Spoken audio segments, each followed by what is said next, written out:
بسم الله الرحمن الرحيم أولئك على هدى من ربهم وأولئك هم المفلحون صدق الله العظيم. سورة البقرة شروع اول حصہ د ایک آیت نوالی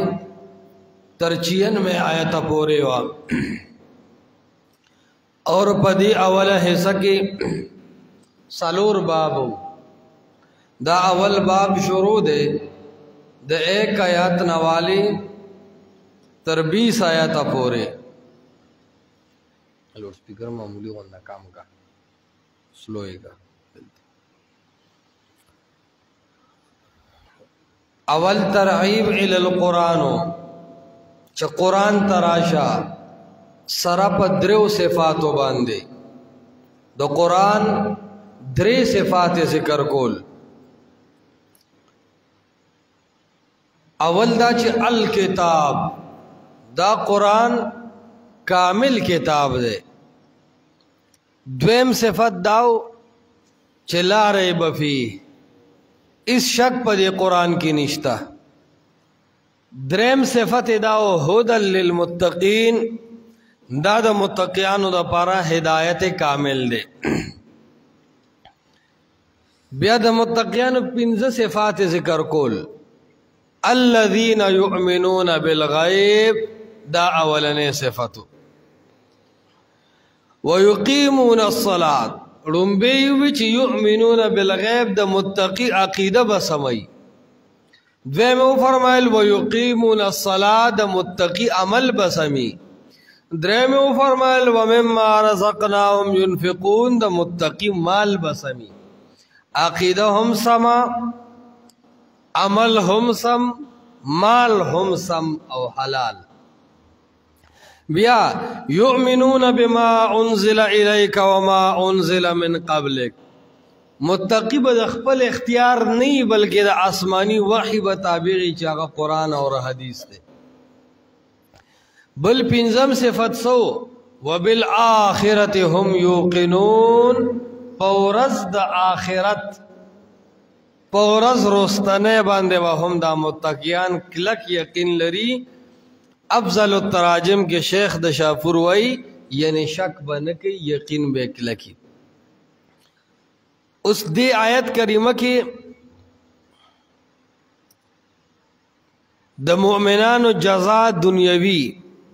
ذکر کی چاہ ہدایت تے او اخروی جزا ذکر کی چاہ فلاح و کامیابی دا. اولائکا دغ فنزو صفتن والا علا ہدن کلک دی پا ہدایت باندے من ربیم دا طرف دا رب خپل. وَأُولَئِكَ دغ پنزو صفتن والا متقیان هم المفلحون خاص دی کامیاب دی خاص دی بچ کی دن کی دا عذابنا. اولئک علی ہدن اس میں اشارہ رکھا نو مشاولہ اسدی دا مخ کی پنزو صفات والا. پنزو صفات کم کم ہوئے ایمان بالغیب اقامت الصلاة انفاق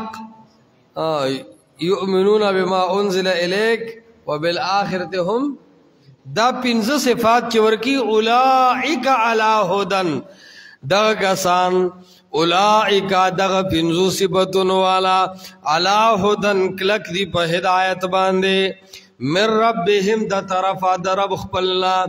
دا پنزو صفتن والا پا ہدایت باندی دی.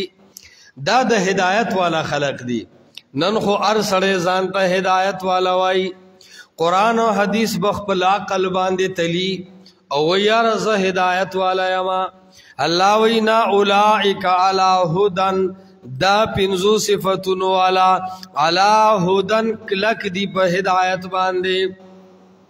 علی روڑو خواہ سے روڑو علی شرمتی کی بہو ہے علی دا استعلا دا پر رازی. زیدن علی السطح زید علی الفرس پا اسور دن دا پاس پی کنا نو علا هدن کلک دی په هدایت باندې استعلا بروالی ته وي دا په هدایت باندې بالکل کلک دی گویا کې دا هدایت د دې سورلی ده د کم سړی چې په سورلې د هدایت ناستیا گمراه کېدی شي نشي گمراه کېدی هو اولئک علی هدن دا کسان کلک دی په هدایت باندې اوس هر سړی ځان ته په هدایت باندې وای لیکن خپل عقل پس روان دي لکه منکرین د احادیث وای ويرا امام بخاری رحمت الله علیه پشپغو لاکو کې صرف شپږ زره منی وی اغه نه د منکر حدیث او وایزه چې کله وامه چې پلان کې روایت منم او پلان کې نه منم ویزه منکر حدیث ولې ونیا مساله بدله ده امام بخاری رحمت الله علیه کمزه کی ویری دی چې شپږو لاکو کې شپږ زره منم دا نور نه منم کله ویلی دی څنګه چې په احادیث دروغ وای څنګه چې په پیغمبر پاک علیه السلام دروغ وای دک سے په امام بخاری دروغ ویلو کې هم ناراسته نه کې کله امام بخاری ویلی دی چې زای نه منم نا امام بخاری رحمت الله علیه د صحت او د اخذ ځان له اصول مقرر کړی دي بخاری صحیح البخاری کې هغه روایتونه راوړي دي کم چې په تمام شروط برابر دي بعض روایتونه به صحیح وي خود امام بخاری په شرطونو بنوي برابر نو دا به د بے علم سړي کار وي دا به بیا د بے وقوف او کمقل سړي کار وي او دا به د بغیر مطالعه والے سړي کاری چې امام بخاری حدیث راو نړو نو دی وی چې یاره دای نه منو عدم ذکر دلیل د عدم نه دی ځوانه عدم ذکر دلیل د عدم نه دی چې ذکر نه کو دا د دې دلیل دیم نه چې منی نه منی خود ذکر کولو د پاره خپل شرایط دی په صحیح بخاری کې دیو جنو امام بخاری رحمت الله علیه فرمایي په بخاری کې چې کم روایتي هغه به صحیح وي خدا سے نه د چې کم صحیح روایتي خامخا به بخاری کې نه د بخاری نه به بهر وی بیا به صحیح وي ها چې په بخاری کې وی صحیح به خامخا وي نو امام بخاری رحمت الله علیه چرته دا ندی ویلې چې دا منم او دا نه منم بغیر د اصولنا او دویمه خبره امام بخاری رحمت الله علیه چې روایت نه مني نو هغه د محدثین او د اصول حدیث مطابق اخلی او رد کوي او ستا په عقل ستا په مزغو خو د شیطان ټټو سور دی تو خو دا د قران خلاف دی او دا د قران خلاف دی که په صحیح سند باندې وی بیا مراد کې یو حدیث دا سه وخایا چې صحیح السند وی اور امام بخاری رحمت الله علیه رد کړی وی عدم ذکر نه رد کړی وی دا سه یو حدیث وخایا دا خو ظالمانه خبرې دي وګوره په صحیح بخاری کې د امام بخاری رحمت الله علیه یو عادت ده نو فالادب المفرد کې بل عادت ده الادب المفرد کې ډیر هغه حدیث راوړل دي چې په صحیح بخاری کې نشته نو کچر تکي په بخاری کې نه راوړل د نه منلو دلیل وي نو هغه روایت الادب المفرد کې بیا ولې راوړي دي خصوانه د تحقیق خطا ده یا حافظه کمزوري شوی ده او بیا وی چې څوک وی چې منکر حدیث وی وته وای چې تشیعه چې درته منکر حدیث وی پوه شته یی شیعه اصل منکرین اصل شیعگان خو منکرین حدیث دي د ابوبکر صدیق چې څومره فضائل وارد دي په احادیثو کې شیعگان داغه نه دي منکر دي نو منکرین د احادیث شو کنه شو منکرین حدیث او شیعگان بالکل یو دي دواړه په خپل عقل روایت او آیات اخري او په خپل عقل آیات او روایت پری دي یتبعون اهواهم شیعه او منکر حدیث د دواړو کې یو شان لګیا دي نو چې چا درته دا وی چې منکر حدیث نو دا مخ خوشاله کې چې تو ورته وی چې ته شیعه نه چې منکر حدیث درته وی دا د دې دلیل دی چې ته شیعه همه خبر باندې پوهیږي دا خو انفکاک په امر لازم کې راولي او انفکاک په امر لازم کې مراواله جدائی په امور ملزومو کې نه راځي نو به هر حال امام بخاری رحمت الله علیه اخذ احادیث د دنیا سره دویم دا امام بخاری خو د احادیث قدر کو کرد کړي بیا پریخي وي نو په دې وجه به پریخي چې آب منګړت روایتونو زکا د هغه شپه ورځ منډه د هغه د شپې ورځې کوششونه په دې خبره گوادي چې هغه محافظ الحدیثو ته هو غیتا د کم حدیث دفاع کړی دا ته هو هر حدیث کې ځوان راولې ته هو هر حدیث کې شبهه پیدا کې ذخیره د احادیث تبا کې دویم دا امام بخاری سره چې شپږ لا کو نو ځوان دا تاسو ته کړی دی چې ولې نه منل ته خو چې د قران خلاف دي زه نه منم هغه نه د تاسو کړی دی چې ولې نه منل ځوان دې کې مکررات رسول الله مبارک دلته کې خبر او فرمایلا چې صلوا کما رأیتمونی اصلي څنګه منس کول باندې چې ما وینه دقه سه منس کوي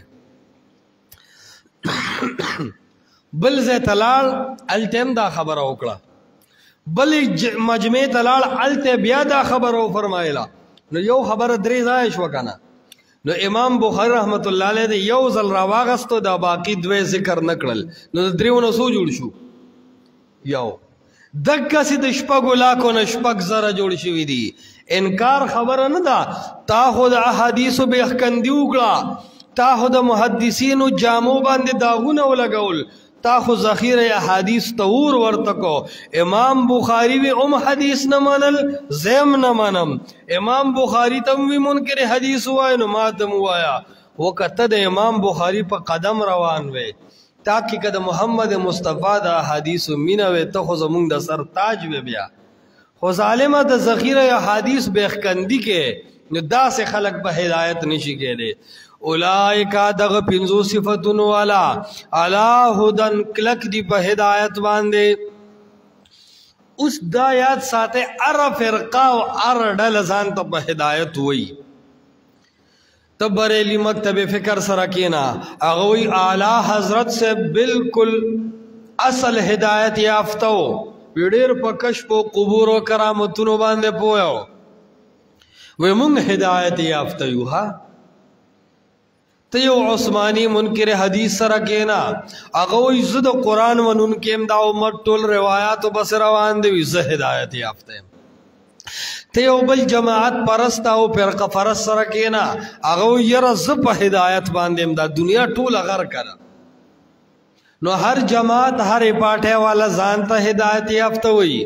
مونږ ته بسنګ پته لګي چې هدایت یافته سوک دے الله وی هدم من ربهم اصل هدایت آغا دے چه دا رب دا طرف ای زانتا ہو ارسوک ہدایت یافتوی خپل جماعت خپل پیر خپل مشر خپل پارٹی خپل تنظیم خپل جنڈے خپل نظری خپل سوچ خپل فکر نا ہر سڑے متاثر دے ہر سڑے زانتا ہدایت والا وی لیکن اصل ہدایت آغا دے من ربهم چه دا رب دا طرف نہیں اولائک دغ پنزو صفتون والا علا ہدن کلک دی پا ہدایت باندی پا دنیا کی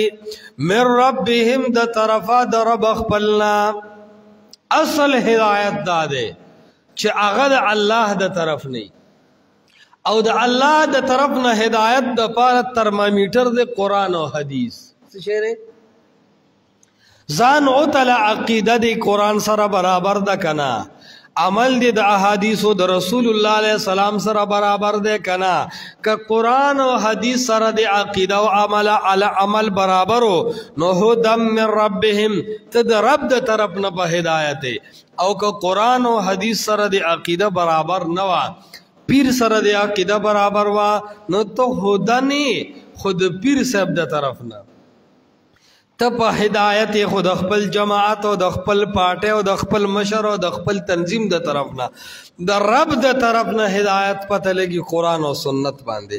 قرآن او حدیث باندې الله دې مونږ تاسو د قرآن او سنت پابند کی اولائک دغ پنځو صفاتون والا علی هدن کلک دی په هدایت باندې من ربهم د طرف د رب خپلنا سوی دو مخالف امور او د هدایت پته پکې نه لګي سورۃ مخکې د ندیم صاحب او د پیر محترم گوهر شاه صاحب مناظره وا یو کرامت د ولی په اختیار کې دی او بل وی کرامت د ولی په اختیار کې نه دی. په دې مناظره وا پته لګي دی کې ولی یو نو کني کم چې په اختیار کې دی خو چې واته خولې وي چې دا دیواله اختیار خو چې دلایل په وی او خولې په نشو دا دلیل چې ولی خو بګه نو. یو خبره. دویمه خبره یو ته وی چې دا د بریلیت نظریه ده ابل ورته وی چې دا د دیوبندیت نظریه ده. کتابونه چې کولاو کړو دواړه خبره ده دیوبند په کتابونو کوي. پیر صاحب محترمم وی اوس 180 کې گاډ روانوم او د 120 نه مخ کې د قاری طیب صاحب دی عبارتونه راړولو. هغه بل وی چې سرفراز خان صفدر صاحب په خپکیږي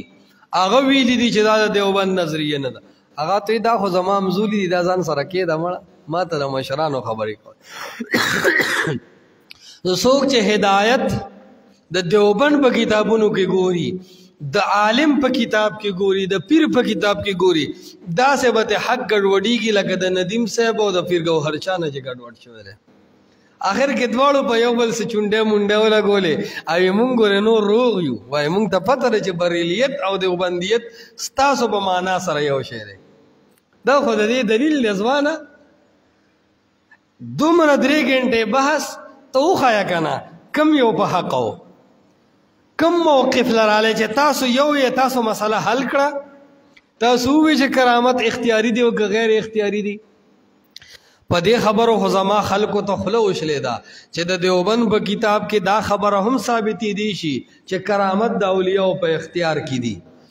د دیوبند په کتابونو کې دا خبره هم ثابتې دي شي چې کرامت د ولی په اختیار کې نه دي. پته لګي اصل مدار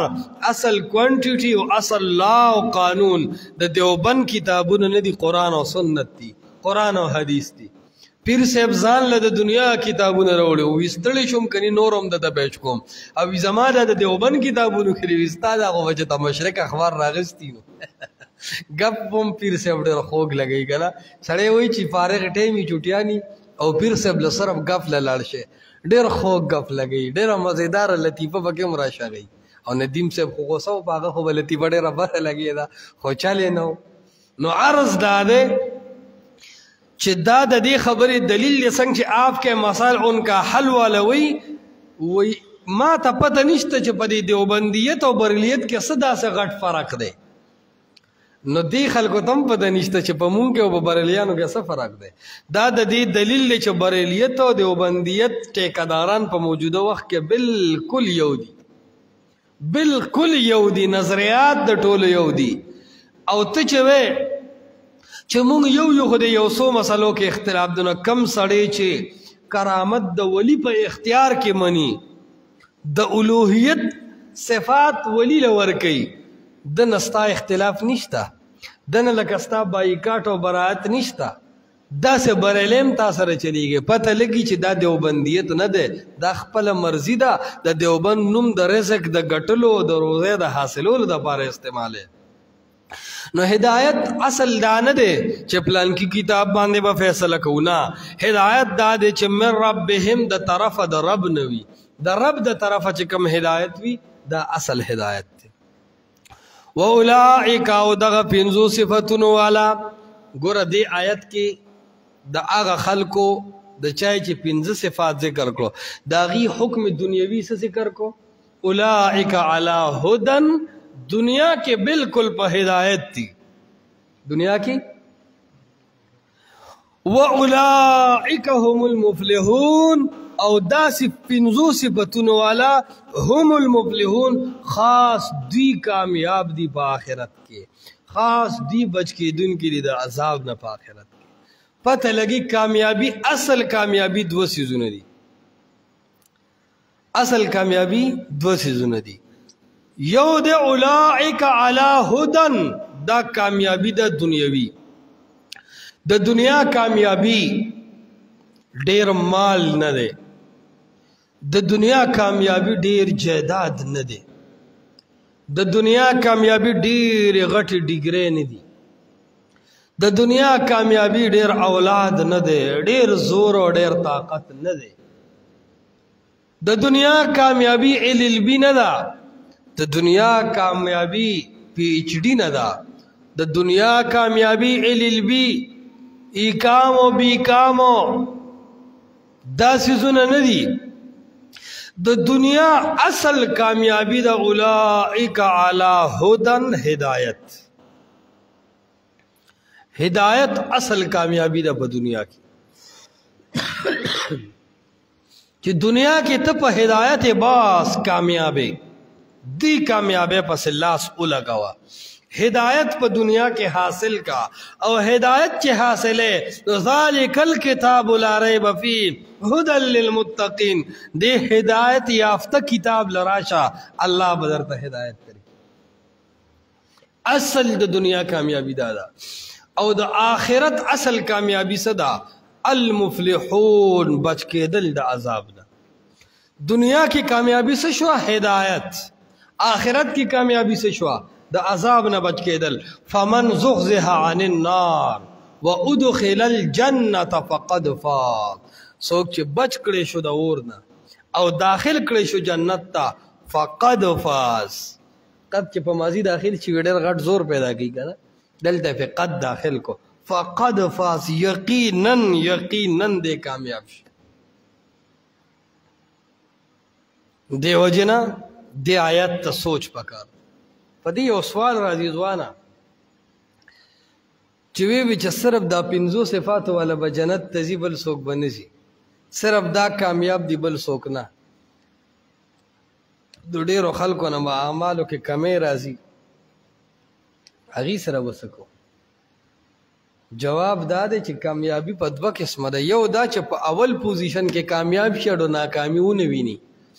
دویم هغه ده چې جهنم کې سټاکره مکر اوخري بیا جنت تراشي نو دې کې هغه کامل مفلحین ذکر کړي پورا کامیاب هغه دي چې دا صفات پکې رالل او اړو جهنم ته لا نړو صحیح شو اولائک دغه 5 صفاتونو والا علی هدن کلک دی په هدایت باندې من ربهم د طرف رب خپلنا و اولائک او دغه صفاتونو والا هم المفلحون خاص دی کامیاب دی واخر دعوانا